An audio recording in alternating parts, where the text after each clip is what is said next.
blimey. Where shall we start? Okay, so yeah, I was born in Manchester, England in the 80s. Well, actually, no, I was born in the 70s and grew up as a teenager in the 80s. And it was sort of like, back then, America was sort of advertised via television. There was no internet, right? And, you know, there wasn't that much of an education about this country. It was, you know, we grew up in sort of the Thatcher era. You know, there was a lot of racism.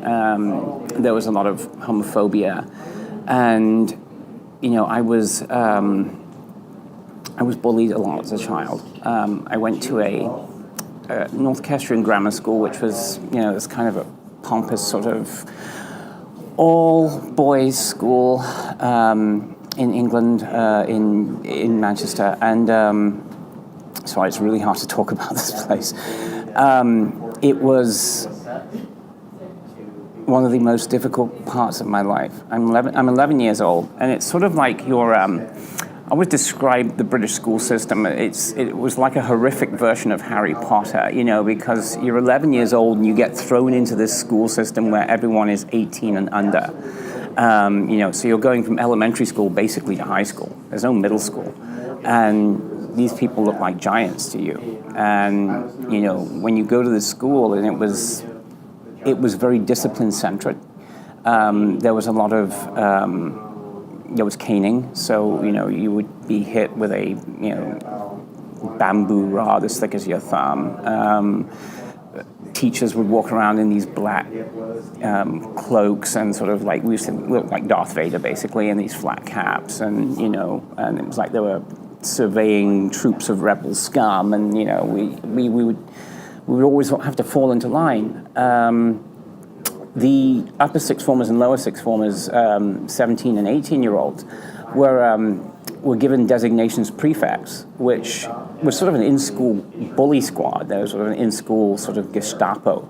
And, you know, they'd come after you if they didn't like you, and they'd beat the hell out of you just because they could. I mean, you can't give that much authority to kids that age and not expect them to abuse it. And they did. I was, you know, born to an Indian father and a white mother. So, you know, I'm half Indian. And in England, I suffered for that. It was, you know, constantly, you know, berating, constantly, you know, using the word Paki, which was sort of like their sort of, I don't know, racist term for Indians. The fact that I was, you know, very slender and effeminate. You know, boy, yeah, things change a little bit. You know, the fact that I was very slender and effeminate was another point of bullying. And I was bullied constantly at North Kestrel by both teachers and students. There's one day I'll never forget where, you know, 6 or 7 of my classmates sort of took a door that sort of swung this way, and they pushed me behind the door and crushed me behind the door. I mean, I could feel the door like trying to flatten me, and I couldn't breathe. And they kept doing it and doing it and doing it, and I was this close to blacking out. And I still have nightmares about that. So my father was also very abusive. You know, he used to constantly tell me to man up. And I think that's another reason that he sent me to Kestrel. I think Kestrel was it was sort of, you know, one of the prestigious schools in the UK, but it was also, you know, all boys. And I think he felt like me, you know, being sort of amongst all boys would help me to sort of man up, or whatever his terms were. All of this, you know, I'm looking at America, and I'm looking at America through the lens of Starsky and Hutch and Dallas and Dynasty, thinking, you know, my goodness, this is the place everything can happen. This is the place anything can happen. Admittedly, I never saw the overt racism that exists in Starsky and Hutch and Dallas and Dynasty at the time, but, you know, again, as a child, we weren't schooled in any of that. You know, we weren't even schooled in the War for Independence. I remember the War for Independence in grammar school was taught pretty much like this: King George, King George, King George, Farmer George, economic policies of King George, and 1776 we lost the colonies. Moving on, and that's how we got it, and that was basically our American education. So everything we got was TV. So I kept thinking that the United States was just going to be this amazing place where I could be who I wanted to be and do what I wanted to do, and and express myself in the way I wanted to express myself. So I got on a student exchange program at 18, and they sent me to live with Mormons, which in Indiana, which I still to this day will not quite understand, because I think they're supposed to like match you with someone, a family. And I got this letter saying, congratulations, you're going to be living in Indiana. I'm like, is Indiana? I mean, I remember getting out the map and scanning the coastlines going, Indiana's not there. Because they said, list 3 cities that you want to live in, and I listed the 3 I wanted to live in: Los Angeles, New York, and Miami, because of Miami Vice. And, those are the 3 I'd heard about. I'd never heard of Indiana. And it was New Albany, Indiana, too. I'm like, looked for ages and finally sort of found it hidden under a piece of lint, I think. So I had no idea what to expect. And, we get here and I get to an American high school. And the first thing I noticed was that teachers could be a friend. I had a theater teacher named David Longest, and I will never forget him because he walked into the classroom with a stripy shirt on. He looked like a Super Mario brother. And I immediately stood up when he walked in the room. And I remember I was wearing a suit because it was no uniform, but I was used to putting like a suit, a jacket, and a uniform on, so I kind of went with a suit. So people looking at me at this high school going, "What is wrong with you?" And I used to call him sir. And apparently that caught on, and everyone started calling him sir, but in a sort of like a fun, detracting way, rather than, a sort of the way we used to do it in Kestrian, which was out of respect, sort of like fear, But David really was encouraging from minute one for me to pursue my dreams and be who I wanted to be, yet who I was always hidden. I started wearing makeup when I was 12. I started shaving my legs when I was 15. But all of this, I used to come up with excuses for. So the way I come up with excuses for wearing makeup was I wanted to be an actor. So, when people would, see, why have you got makeup on? Oh, well, I'm, going back and forth to the stage. And I just don't have time to take it off. So these were all kinds of, so basically you constructed this lie of a life, in order to sort of, I guess, explain it to yourself just as much as you were trying to explain it to others. I knew that my body was wrong. There are people on the conservative side that sort of say that trans people are insane or need to be locked up. And, they lop off body parts as if it's a fun thing to do. I've always said, you do not wake up in the morning and think, oh, bored. I think I'll go and alienate my family, ruin my career, put myself out there as a target for abuse. Won't that be a hoot? And it's not like that. From a very young age that something isn't working in your body, something isn't right. How old were you when you first realized? I'm about 4 or 5, standing naked in the mirror, looking at myself, and going, I'm not like my sister. I need to be more like my sister, and I don't understand why I'm not. And I never could figure it out. So a lot of this is trying to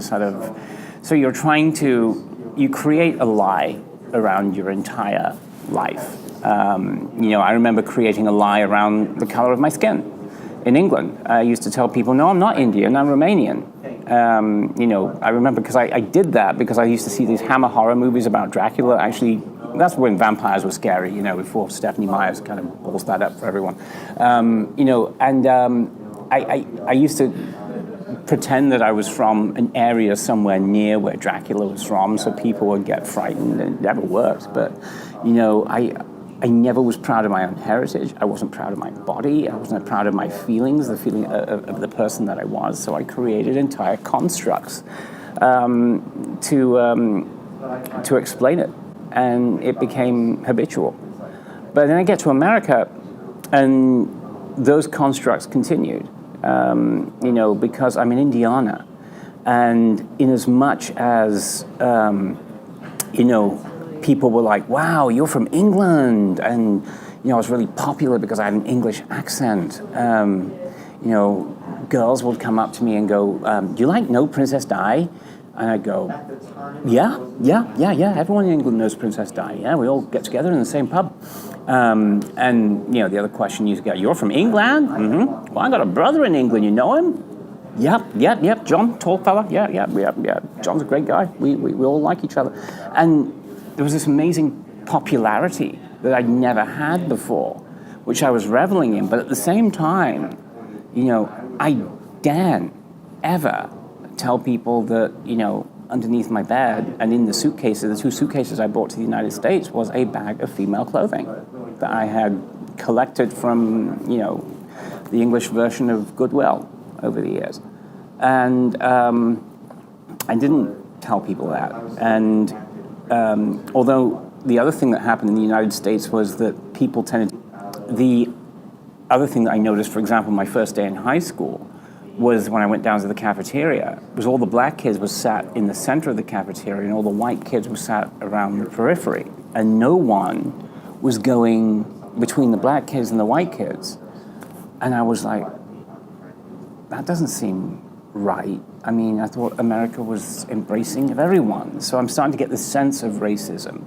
And living in Indiana, the other thing that happened was I was getting this sense of this massive religious kind of, and this is sort of, you know, again, we're getting into the end of the 80s, so the moral majority is still, you know, a very powerful force in politics.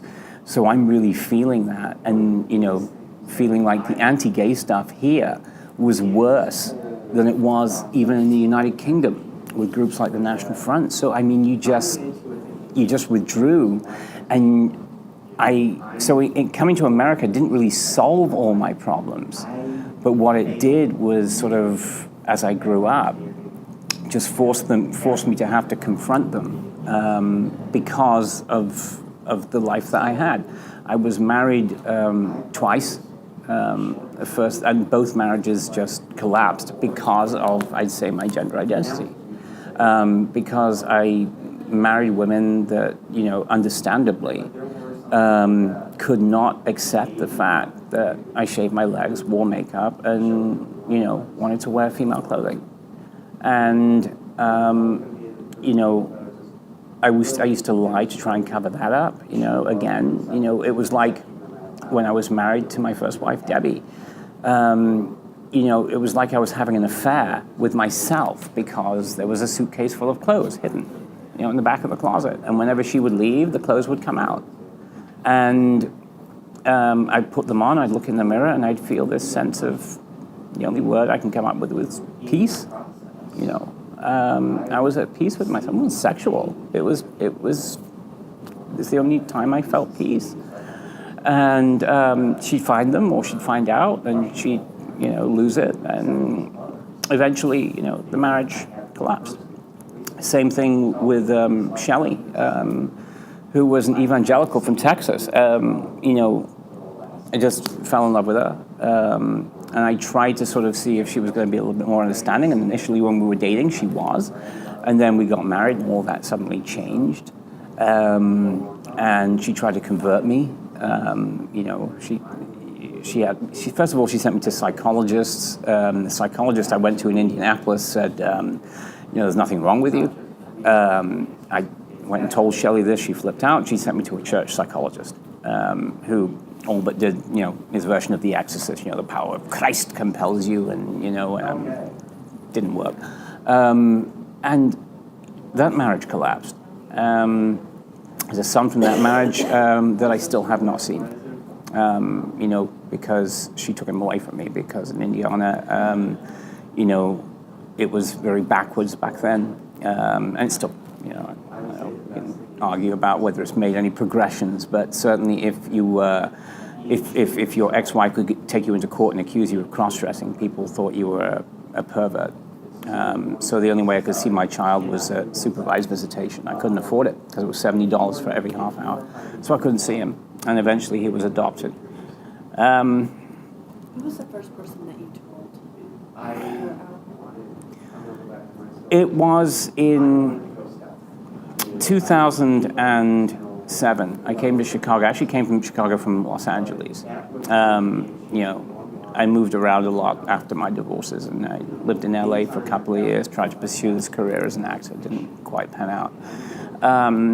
And so I moved to Chicago, because I've been back and forth to Chicago a few times. And I'd always adored this kind of city's embrace of the arts, and there was always a good mix of everything here. And I always had a great feeling here. So I didn't want to move back to Indianapolis after Los Angeles. So I moved to LA.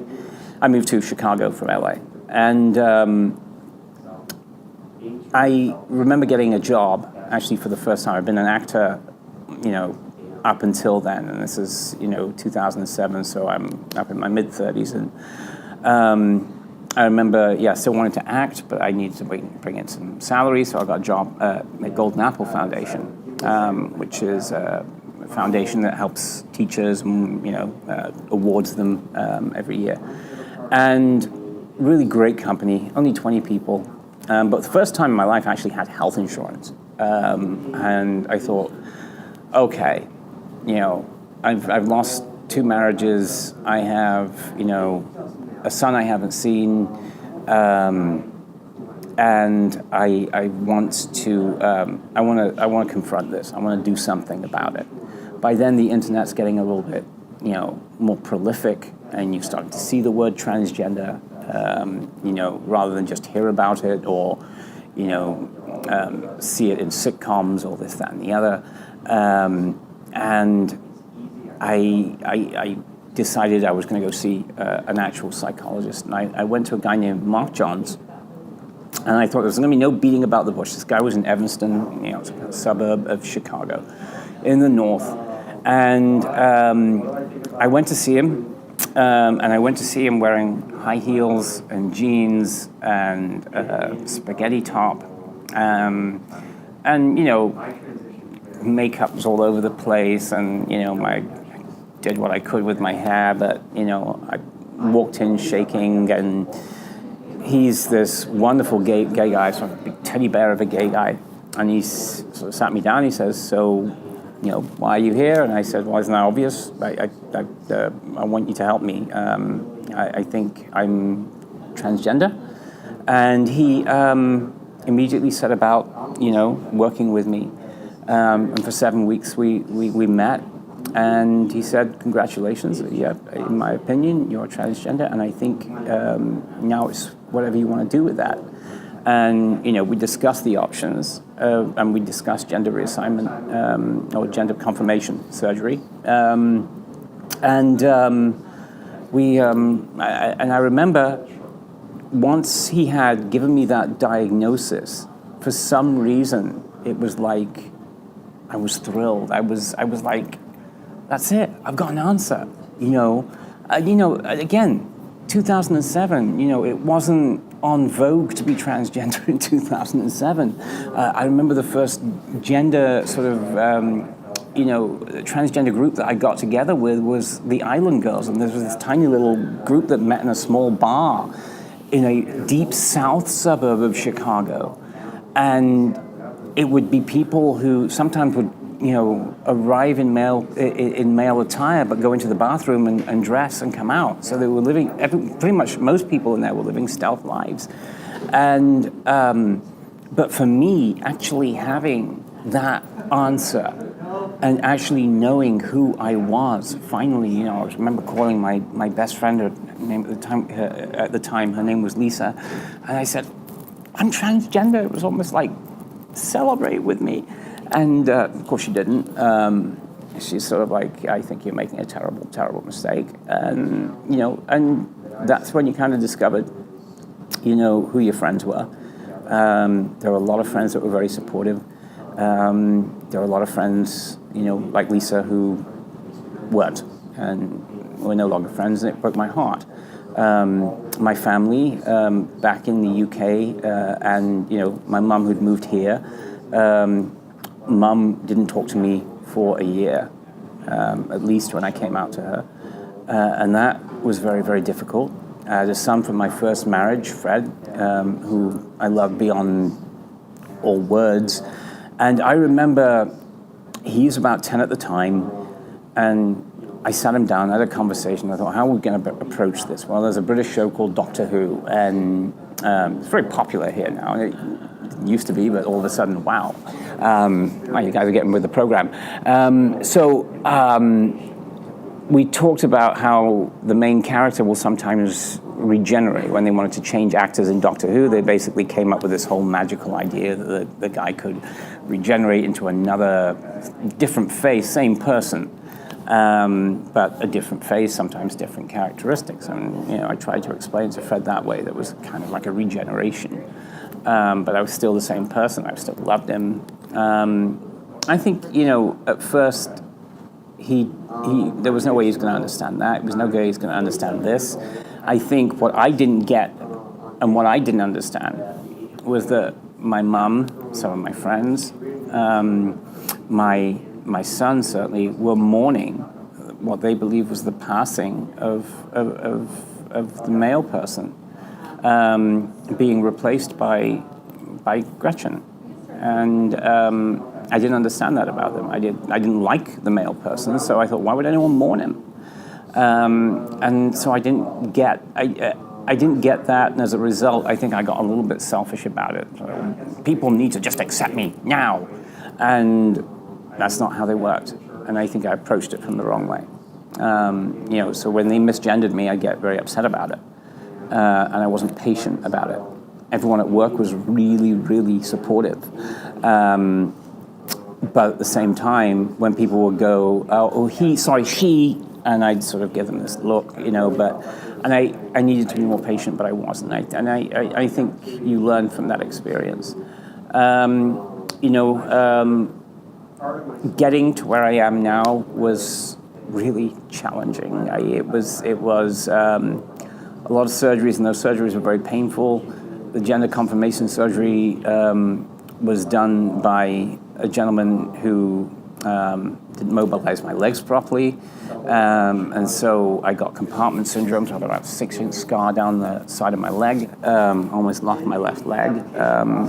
So it was not an easy process to get here, but I wouldn't change it, except, if I could go back and do things differently, I think I'd have a little bit more patience and trying to explain things to those people around me who loved me and who didn't understand, and try to explain it as I have tried to explain it to you. I have no ego. I can't talk about that. I think what I do, I'm a journalist. That's again something I kind of fell into. I used to be a grant writer, for arts organizations and Golden Apple Educational Organization and a social justice organization. I got out of the social justice organization after I found out they were misappropriating the money I was raising for them, and